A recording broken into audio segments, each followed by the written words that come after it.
I think the have and have-nots isn't really just about the very low income and the high income. I think it's also about the middle class and the high income. I don't know how many, like I said earlier, how many of you feel, wow, this guy drive Ferrari by. It's not the low income guys, no. I think it's the people who we have some but not quite, and it's like, wallah, cannot take it. I drive a Japanese car. I drive, for the longest time, I drive my Toyota Wish, and I see all these young people driving all big cars. I'm wondering, I'm doing the right job or wrong job. But, the thing about the UK thing about consumerism, I think that's worth thinking about. Is it really just about inequality? The fact is the matter of this. I would agree that we really need to look after the low income levels. The levels, and we've talked about it quite clearly, is not really acceptable. And predominantly, and a lot of them elderly, because of the education level, there are only certain jobs they can do. So the cleaning sector, the security sector. So we need to up that. So that's something that I'm quite confident can happen. The will is there, the programs are in place, both in terms of not just productivity, but also structural changes. And that's something that we are quite intent to make it happen, so that we can level that up. And at every level to try to grow our wages and incomes. But does it mean that then you then suppress so that there's less inequality? Will we be better off? For example, like some of the suggestions, let's cap the pay, let's freeze, let's do whatever it is. But a lot of this is what is really at play? Is it envy? Or is it really a sense that Singapore will be much better off as a result of that? We need to make sure that everybody, as far as possible, continue to enjoy good growth and so on. But we are no longer playing in a bubble that is just Singapore alone.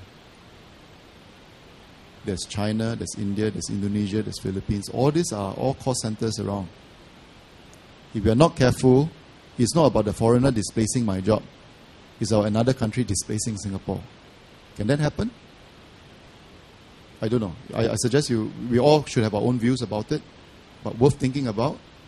Because if you ask yourself, why are companies here? They are not here because they love us, They're here because it makes sense. It makes economic sense. It's not cheap to operate in Singapore, but yet companies are here because there's connectivity, there's access, open, diverse labor force that's available. And when they're here, they generate jobs for Singaporeans as well. And not only just in their companies, but all the companies that survive to support them creates jobs for us. Remember a few years ago when Maersk decided they might want to go to Palapas, Evergreen. Why is it of concern? Because a port is effective because of connectivity. And Maersk and Evergreen is huge. If they decide to relocate to Palapas, what do you think happens to the connectivity here? The importance as a port actually can plunge quite dramatically and very quickly. Because after I come here, I can't ship to everywhere because some of the key lines are not here anymore. Same analogy for businesses. So I think we remain open.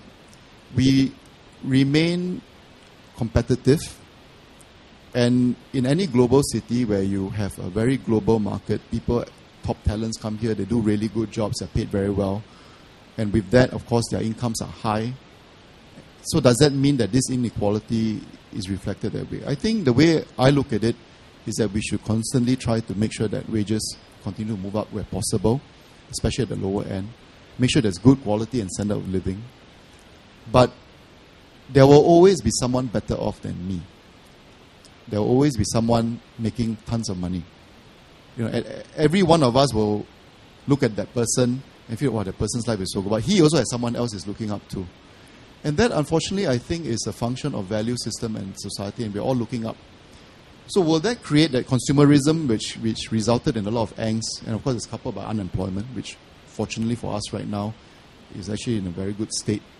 It's in very low unemployment. We need to watch this.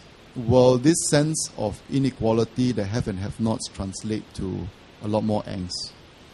Or is the standard of living exceedingly poor such that it creates the propensity to get into violence and so on? Worth thinking about. Again, it is about the value system. It's about, I think education plays a part. And all of us here as parents ought to play a part. Because that's where the biggest influence comes in. But if we are always yearning for something more and we become resentful, and now because of social media, we have another avenue to cast our resentment and say all sorts of things online and stir and just build this whole head of angst and anger and all that, whether foreigners they take away a job, create this inequality, it's all actually, you can see how it can be intertwined quite easily. Does it then create a recipe for more violence? Maybe not of that scale, but a version of it. Something to think about, but these are themes which we need to grapple with. It's no longer just race, religion. It's about nationalities as well. To some degree, I think the inequality part or the have-nots, something we need to think about. How do we deal with it? And dealing with it isn't just about the mechanical steps to increase wages, suppress wages.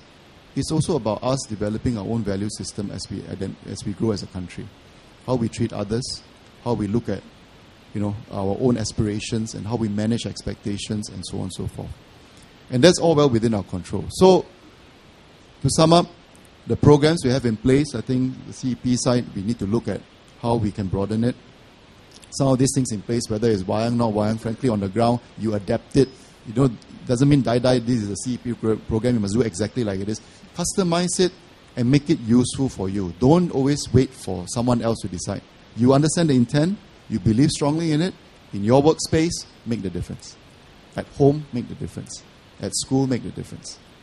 And if all of us here can walk away and realize that, look, this is not trivial, let's not take it for granted, can be a bit more kiasu about it, never mind, be a bit paranoid, never mind, because we value what we have. And we apply it responsibly, we apply it with dignity and respect in treating people, and let's figure out how do we make it happen in my own space. And if you think about it, I think all of you have a degree of influence. And just exercise that influence. Ideas, surface it up so that structurally we can also create more, so that there are more potential avenues of success, and hopefully more people actually come on board as well and begin to take those steps.